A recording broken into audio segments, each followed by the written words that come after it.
इरफान अंसारी को मैं गंभीरता से कभी नहीं लिया।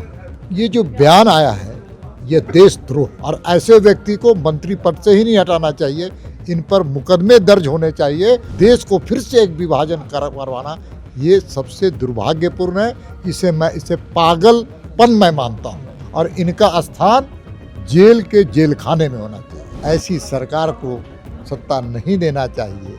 नमस्कार, आप देख रहे हैं द समाचार पत्र और मैं हूं आपके साथ कीर्ति तिवारी। हमारे साथ राज्यसभा सांसद दीपक प्रकाश जी हैं।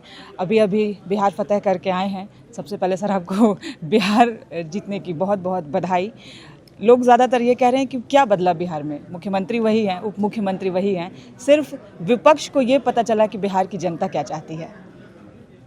बिहार की जनता की जीत है, मोदी जी के संकल्पों की जीत है और एनडीए गठबंधन के एक एक नेताओं की जीत है, और ख़ास करके एनडीए गठबंधन के एक एक कार्यकर्ताओं की मेहनत, तप और तपस्या और विकसित बिहार बनाने का संकल्प की जीत है। और ये जीत सत्य में जयते। पहली सरकार 20 साल तक नीतीश कुमार जी के नेतृत्व में एक भी आक्रोश का धरातल पर नज़र नहीं आना, ये विजय का लक्षण है। मोदी जी ने, केंद्र की सरकार ने ऐसी कई योजनाएं, सड़क, बिजली, पानी, शिक्षा, चिकित्सा बेहतर कैसे हो, हर बिहारियों के चेहरे पे मुस्कान कैसे आए, इसके लिए मोदी जी ने अथक प्रयास किया था। और भारतीय जनता पार्टी और एनडीए गठबंधन के दल, जितने भी दल थे, सब लोग एकजुट, एक मुश्त होकर के लक्ष्य को प्राप्त किए। हर बिहारी, हर बिहार में जाने वाले लोग देख रहे हैं कि लालू यादव के कालखंड का बिहार और अब का बिहार कितना अंतर है।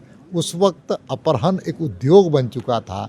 हमारी बहनें शाम के बाद, सूर्य डूबने के बाद कोई घर से नहीं निकलती थी। कानून व्यवस्था लचर था। लेकिन इस चुनाव के बाद लालू परिवार टूट की कगार पर भी है। देखिए, उनके घर का मामला है, टिप्पणी करना कोई भी सभ्य नेता और सभ्य समाज के लिए उचित नहीं है। लेकिन इतना जरूर है, घर एकजुट रहे, परिवार एकजुट रहे। बिल्कुल। भारत की संस्कृति का परिचायक है। एसआईआर पर इन दिनों घमासान मचा है। इरफान अंसारी के विवादित बोल आपने सुने ही हैं, क्या कहेंगे उस पर? देखिए, इरफान अंसारी को मैं गंभीरता से कभी नहीं लिया, लेकिन ये जो बयान आया है ये देशद्रोह है।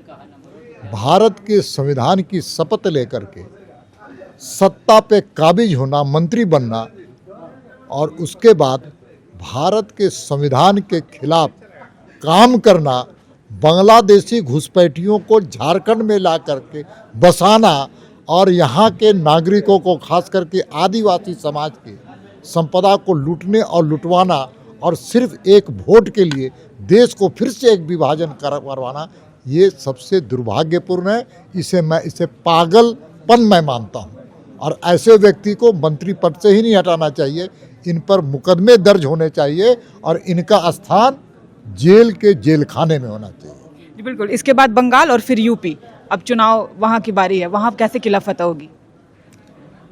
बंगाल की जनता त्रस्त हो गई हमारी ममता दीदी से, निजात पाना चाहती है। लोकतंत्र खत्म है।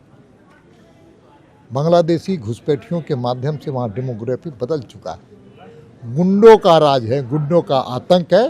केवल इतना ही अंतर है, पहले कम्युनिस्ट आतंक मचाते थे, अब टीएमसी के नाम पर उन टीएमसी के दल में गुंडे शामिल होकर के समाज में गुंडागर्दी करके लोकतंत्र की हत्या कर रहे हैं।